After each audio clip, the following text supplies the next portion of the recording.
Welcome back, and now for the news in detail. Pakistan's Prime Minister Imran Khan has said national unity and compassion are key to fighting the coronavirus pandemic. Addressing parliamentarians through video link, Khan said all the political parties, provinces and citizens will lead the country to victory against the disease. Khan said Pakistan doesn't have a single coronavirus case that was imported from China. He said the army and Balochistan government have made great efforts in taking care of pilgrims coming from Iran. Pakistan has reported 29 new cases of COVID-19, bringing its tally to 1,000.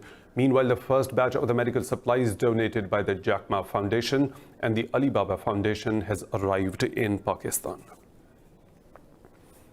Spain's coronavirus death toll has overtaken that of China, rising to over 3,400 after 738 people died in the past 24 hours. Spain has entered the 11th day of an unprecedented lockdown to curb the epidemic, which has now infected over 47,000 people. Iran has also announced 143 new deaths from the virus, raising the death toll to 2,077 in one of the world's worst hit countries. The Iranian Health Ministry said the total number of people infected with the coronavirus has climbed to over 27,000. Meanwhile, Saudi Arabia's King Salman bin Abdulaziz has barred all entries or exits from Riyadh and the holy cities of Mecca and Medina to contain the virus. The kingdom has reported one death and 767 confirmed coronavirus cases so far. In Germany, the most populous state of North Rhine-Westphalia has planned to release as many as 1,000 prisoners in order to free up cells. State Justice Minister said the cells will be used as quarantine rooms out of concern that coronavirus could spread unchecked in jails. The World Health Organization has warned the U.S. is at the risk of becoming the next epicenter of the new coronavirus pandemic. The number of infection cases across the U.S. has surged to almost 55,000 with nearly 800 deaths. As the global death toll jumps to nearly 19,000 and infections increase to over 422,000, India has locked down 1.3 billion people for 21 days. More in this report.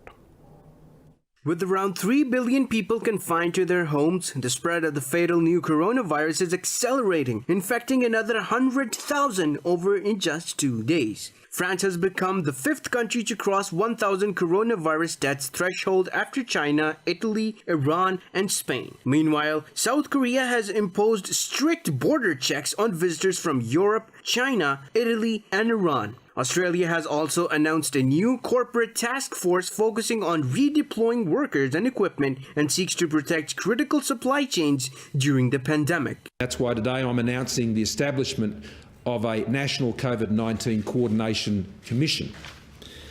That commission's job, put simply, is to solve problems. Problems that require the private sector working together with the private sector. CEOs to talk to CEOs and to be engaged with by CEOs. To treat patients, medical workers in China have been using extracorporeal membrane oxygenation machines to treat critical patients. Doctors and medics from US, UK, and Germany held an online meeting with their Chinese counterparts.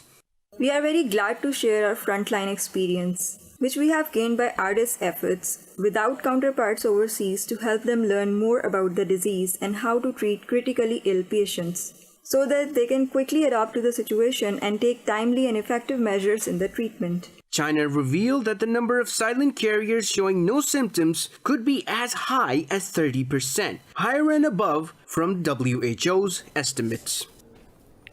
Russia's President Vladimir Putin has postponed the public vote on his constitutional reforms due to the coronavirus pandemic. The vote had been planned for 22nd of April. In a rare televised speech, Putin declared next week a public holiday to curb the spread of the virus in the country. The president didn't set a new date for the vote, saying he will announce the next date after taking advice from the medical experts. He said the health of the Russian people is the government's absolute priority as the number of the cases is growing in many countries. The constitutional reforms could enable Putin to stay in power for another 16 years. The number of recorded coronavirus cases in Russia has reached 658. In Kabul, 25 people have been killed and 8 others wounded after ISIS gunmen and suicide bombers stormed a Sikh religious complex. The Interior Ministry said Afghan security forces have killed all the attackers several hours after the assault. In a statement, the ministry spokesman said some 150 people were inside the complex at the time of the attack. He said 80 people were rescued following the attack. Amnesty International said the local authorities should protect minorities and their places of worship in Afghanistan. In Chad, Boko Haram militants have killed 92 soldiers in an attack on a military base in the western Lak province. Officials say 42 others were wounded in the raid, where the militants destroyed 24 army vehicles. President Idris Deby said a 7-hour-long assault was the deadliest attack in the country's history. Officials say the terrorists captured military arms and escaped in speedboats. Boko Haram's insurgency started in 2009 in northeastern Nigeria and has since spread to neighboring Chad, Niger and Cameroon. Yesterday, at least 70 soldiers were killed in a militant ambush in Nigeria's northeastern state of Borno. A UN report says Boko Haram terrorists have killed over 30,000 people in a decade. Libya's UN-recognized government has launched a new military push against the forces of warlord Khalifa Haftar. The GNA's Operation Peace Storm took aim at Haftar's forces south of the capital, Tripoli. It said the operation was launched in response to Haftar's militia's repeated ceasefire violations and attacks on civilians in Tripoli. Earlier, Haftar's eastern-based forces wounded 6 people after shelling a prison in the capital. Libya's Justice Ministry said 420 inmates are imprisoned at the targeted site. It said Haftar's forces carried out the attack on Anzara for the 4th consecutive day. The GNA has been under attack by Haftar's forces since last April, with more than 1,000 killed in the violence. Turkey's security forces say they have destroyed a number of PKK shelters in the southeastern Sirte province. In a statement, the governorship said the provincial gendarmerie command launched an operation in Perwari district. In the operation, security forces destroyed 5 shelters and seized explosives. They also captured weapons, ammunition, and documents related to the terror group. Turkey holds the PKK responsible for the deaths of some 40,000 people in 30-year conflict. Syria has accused Turkey-backed rebels of violating the IDLIB ceasefire agreement between Ankara and Moscow. State media said the rebels fired several rocket shells in addition to sniper fire in the northwestern region. It said the rebel forces breached the cessation of hostilities agreement. State media said the military units responded to the fire, causing casualties among the rebels. Meanwhile, the US-backed Syrian Democratic Forces have agreed to establish a ceasefire amid the coronavirus pandemic. The Kurd forces said all the parties in the Syrian conflict should support UN Secretary General Antonio Guterres' initiative for a universal ceasefire. On Monday, Guterres called on the international community to stop all the conflicts around the globe to battle the pandemic. Sudan's Defense Minister General Jamal ad-Din Omar has died of a heart attack. According to officials, the minister was on an official visit to neighboring South Sudan when he suffered the attack.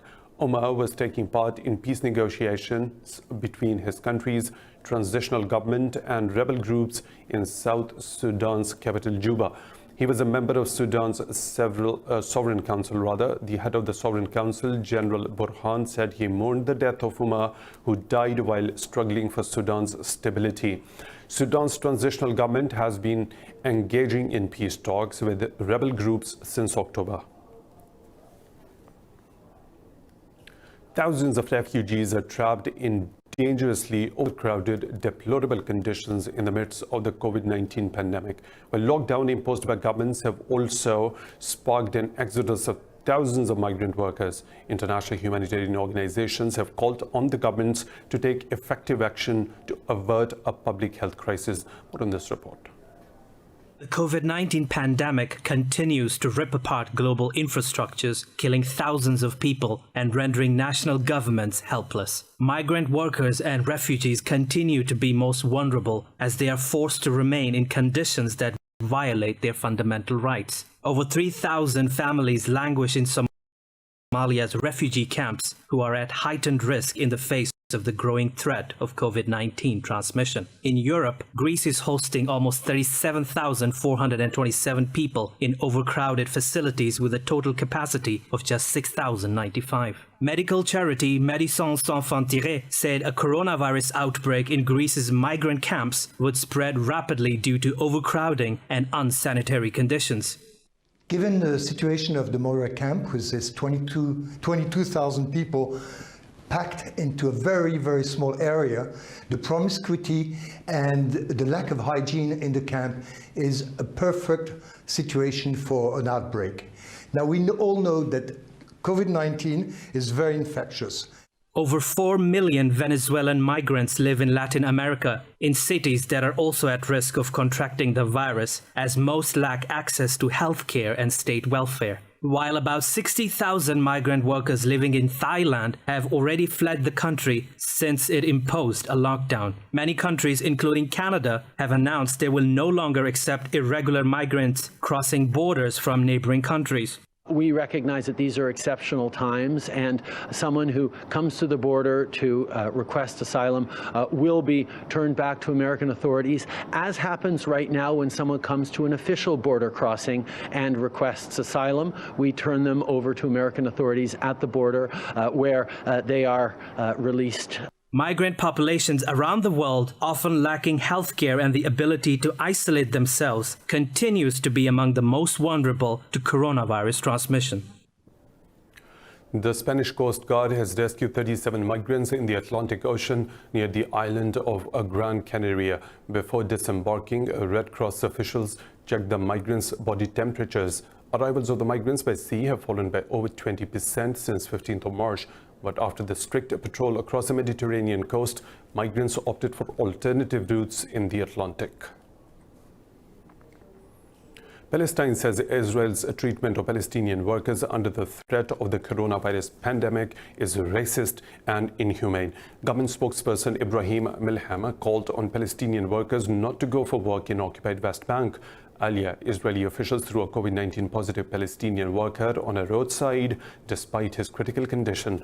The worker later was transferred to a special center in the West Bank by the paramedics from the Palestinian Red Cross. The Palestinian government called on Israel to ensure humanitarian conditions for around 50,000 citizens.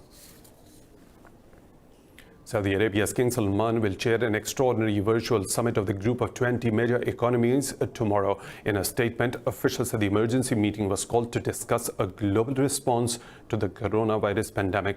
The statement said King Salman will discuss the outbreak's impact on humans and economy. World leaders, including Russian President Vladimir Putin, will attend the summit. The leaders from other affected countries, including Spain, Jordan, Singapore, and Switzerland, will also join G20 members. Last week, Saudi Arabia called for the virtual summit following criticism that the group has been slow to address the global crisis. In India, the protesters against the Citizenship Act have vowed to carry on their fight despite being forcefully removed from demonstration sites. Yesterday, Indian authorities uprooted sit-in sites in Shaheen Bagh, Jafarabad and Jamia Millia in capital Delhi. Talking to media, protesters said they will continue sit-ins in full force once the coronavirus pandemic is over. The Shaheen Bagh organizers said since the outbreak of the coronavirus, the protest was continued symbolically. They said this action by authorities will further intensify the protest and may lead to agitation in the area. Former Chief Minister of occupied Kashmir, Mehbooba Mufti, has urged Indian government to release young Kashmiris. India has arrested around 13,000 minors from the valley for protesting against the revocation of Article 370 on August the 5th last year. In a tweet, Mufti said trauma for those boys' families, especially due to COVID-19 outbreak, is unimaginable. The former chief minister said the young boys have been shifted in jails across India, increasing the anxiety for their families.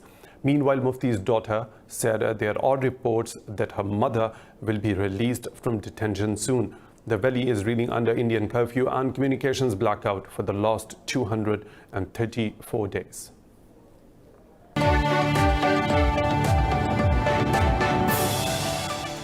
Welcome back. The U.S. Senate and the White House officials have reached a deal over the $1.8 trillion coronavirus aid package. It reportedly includes payments of $1,200 to most American adults and aid to help small businesses pay workers. The agreement, reached in the early hours of Wednesday, includes tax rebates, loans, money for hospitals, and rescue packages. Senate Majority Leader Mitch McConnell described the package as a wartime level of investment in the country. It must still be voted through the House of Representatives and the Senate before President Donald Trump signs it off, but it already enjoys cross-party support. The package includes a $500 billion fund for the hard-hit industries and direct payments of up to $3,000 to millions of U.S. families. Pakistan has sought clarity from the South Asian Association for the Regional Cooperation over the administration and utilization of its COVID-19 emergency fund. Said during the 15th March SAARC conference, the rules regarding the administration and utilization of the funds are yet to be shared. Talking to his Bangladeshi counterpart, Pakistan's Foreign Minister Shah Mahmood Qureshi asked for the funds to be placed under SAARC Secretary General. Qureshi said the modalities of its utilization should be finalized through consultations at the earliest. He expressed Pakistan's readiness to host SAARC Health Ministers Conference to enhance cooperation. He proposed a video conference should be organized first in view of the prevailing situation of the pandemic. WikiLeaks founder Julian Assange has been denied bail after his lawyers argued for his release, citing the coronavirus pandemic. A Westminster Magistrates Court has ruled Assange will remain in London's Belmarsh prison. The WikiLeaks founder is being held on an extradition warrant for leaking classified information on the U.S. wars in Iraq and Afghanistan. He is wanted by the U.S. on 18 criminal counts of conspiring to hack government computers and the violation of an espionage law. If convicted, Assange could spend decades in prison. While ruling on the bail application, the Westminster Magistrate Court judge said Assange's past conduct shows he would do all he could to avoid extradition proceedings. Acting Irish Prime Minister Leo Varadkar says it would be possible to form a new government in the next 2 weeks. 2 weeks ago, Varadkar's Fine Gael agreed to step up talks with rivals Fianna Fáil following the 8th of February elections. But emergency measures to fight the health and economic crisis have taken precedence as confirmed coronavirus cases rose to 1,329. Fianna Fáil and Fine Gael have 37 and 35 seats respectively in the 160-seat parliament. However, they need the support for at least one smaller party or group of independent lawmakers to reach a majority. Ireland's upper house of the parliament cannot be fully constituted until an additional selection of members are picked by a new prime minister. Teenage climate activist Greta Thunberg says she has recovered from the suspected novel coronavirus infection. Thunberg detailed her experience in a post on social media platform Instagram. Thunberg said she went into self-isolation 2 weeks ago after returning from a trip around Central Europe. She described developing symptoms alongside her father about 10 days ago as she felt tired, had shivers, developed a sore throat and cough. The Fridays for Future Movement's founder said despite having symptoms, she was not tested for the virus. Thunberg said it was extremely likely that she had contracted the virus given the combined symptoms and circumstances. Amidst the global pandemic, Thunberg's climate activists have taken their weekly actions digitally using the Twitter hashtag #ClimateStrikeOnline. Brazil's President Jair Bolsonaro has called for a return to normality after the country's biggest cities went into lockdown to stem the novel coronavirus. Are South American countries prepared for a fight against the challenge posed by this pandemic? This report will tell you more.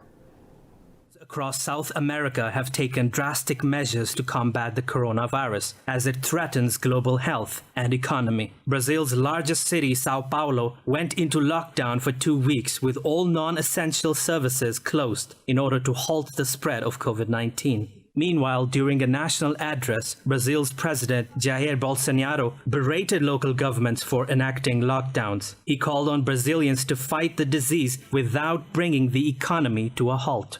o sustento das famílias. The livelihoods of families must be safeguarded. We must return to normality. There are a few state and municipal authorities that must abandon scorched earth policies such as a ban on transportation, closing businesses, and mass confinement. De transportes. In Colombia, thousands rushed to return to their home cities and to stock up on supplies ahead of a 19-day nationwide quarantine. Meanwhile, Argentina's military built a 28-bed field hospital to treat an uptake in COVID-19 infections and to ease the drain on the healthcare system. Ecuador's President Lenin Moreno appealed to citizens to stay at home as the government straightened curfew measures in the country. We have asked you all to stay at home. Understand the situation. Well, you can't go out onto the streets. Stop thinking just about yourselves. Think of those whose lives you can take away. Your grandparents, parents, your brothers, uncles, cousins, friends, and colleagues. Stop being so irresponsible. I have signed a presidential decree that establishes a special security zone for Guayas province, particularly to Guayaquil, Dol, Duran, and San Borondon. Experts say Latin America could be among the regions worst affected by the pandemic. The continent is home to about 8.5% of the global population. The new coronavirus pandemic has postponed or cancelled a number of events and celebrations all around the world. But birthdays are supposedly events that can neither be delayed nor called off. Find out how children are celebrating their birthdays amid the pandemic in this report. When a preschooler Harry was told his birthday party would be cancelled due to coronavirus lockdown, a London-based drama group came to the rescue. With an online alternative, Harry got his frozen celebration with all his friends and family watching via multi-screen, and he even had a happy birthday sung to him in unison. Happy birthday. Normal parties are at somewhere else, not at home, but if there's germs crawling around, you can't go outside, so we have to stay indoors. Entertainers and actors Jessica Kingsley and Joshua Diffley of Magical Quest dressed as characters from the classy Disney family. Both were thrilled at the success of the new video chat-based celebration. They weren't as distracted because when you're at a party there are balloons and things happening all around, but they were really focused. Yeah, I guess they're very used to looking at their screens. Yes. Goggle vision, but it was like they were really focused on us. It did feel really like performing. Yeah. It was performing. Yeah. It was performing. I don't know what you were doing. I was definitely performing. Harry's parents says they just did not manage to have a party, but it was so special that no one has ever done that before. It's time for a short break. We'll be back with more stories. Stay tuned. Business activities across the world have collapsed as more and more countries go into the lockdown. According to business media group IHS Markit, Eurozone's Purchasing Managers Index plummeted to a record low at about 31.5 in March. In France, services activity fell to a record low and manufacturing saw its steepest drop since 2008's global financial crisis. Meanwhile, China's fiscal revenue dropped about 10% year-on-year in the first 2 months of 2020. China's fiscal spending also dropped about 3% year-on-year despite a surge in health expenditure to fight the pandemic. Deepening economic uncertainty is weighing heavily on local currency bond markets of emerging East Asian economies. Asian Development Bank said foreign investment and sector activities are on the downside, coupled with ongoing trade issues. The bank said the uncertainty has resulted in record equity market losses in the region, has weakened currencies against the US dollar, and widened credit default swap spreads. Eurozone finance ministers have backed a proposal letting EU governments apply for a credit line worth 2% of their GDP to fight the COVID-19 fallout. But the final decision on the use of the massive $442 billion European Stabilization Fund is to be taken only by the EU leaders at their tele-summit tomorrow. The ministers agreed that an enhanced conditions credit line will be available to all the Eurozone countries, but not all 27 EU states. Getting such a credit line would entitle governments to potentially unlimited European Central Bank bond buying. Debt-ridden countries, Italy, Greece and Spain, insist the credit line from ESM should be without any conditions, while Germany, Finland and the Netherlands said the money cannot be lent with no strings attached. There is broad support to consider a pandemic crisis support safeguard based on an existing ESM precautionary instrument, such as the Enhanced Conditions Credit Line. This would provide an additional line of defense for the euro and work as an insurance to protect us against this unfolding crisis. Eurogroup President Mario Centeno said more work is still required on the details of an enhanced conditions credit line. Now moving on, airlines from across the globe have doubled their estimate of 2020 revenue losses from the coronavirus pandemic to more than $250 billion. Director General, International Air Transport Association, Alexander Dijoniak, said the industry is in an emergency situation. Dijoniak urged the governments to expedite bailout packages to rescue the air transport industry. Airlines worldwide have had to ground most of their fleets amid travel restrictions and the fears of contagion.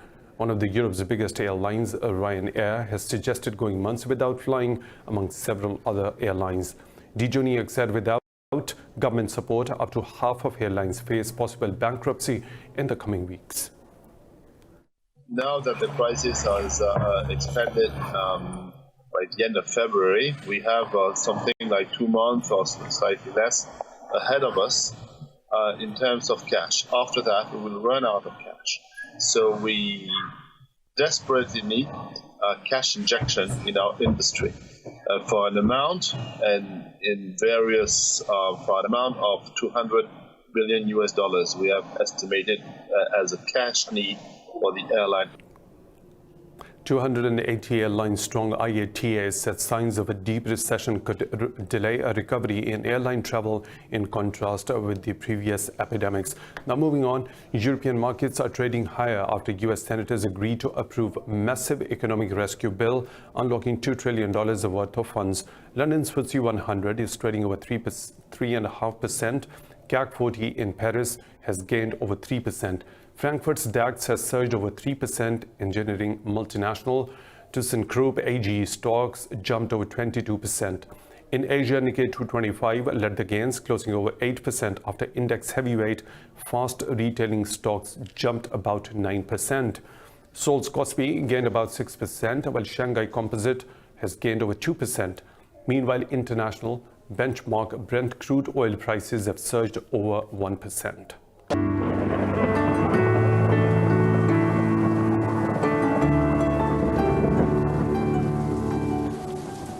Another weather situation from around the globe.